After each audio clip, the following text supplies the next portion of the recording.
اسرار تجميل الانف ان النتيجه تبان طبيعيه، ان اجزاء الانف تكون متناسقه مع بعضها، ان الانف الانثوي تكون فيها ظهر انف منحوت لاعلى بشكل انسيابي جميل. مشكلة التنفس اللي موجودة عندها بسبب اعوجاج الحاجز الانفي زي ما باين قدامنا في الاشعة وتضخم غضاريف الانف السفلية.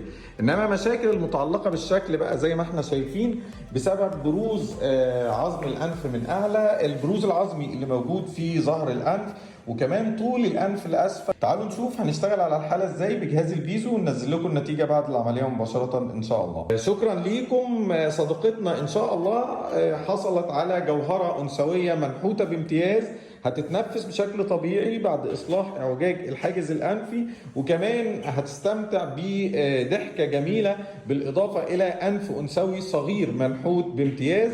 شكرا ليكم وفي انتظار تعليقاتكم على الفيسبوك واليوتيوب والانستجرام ان شاء الله.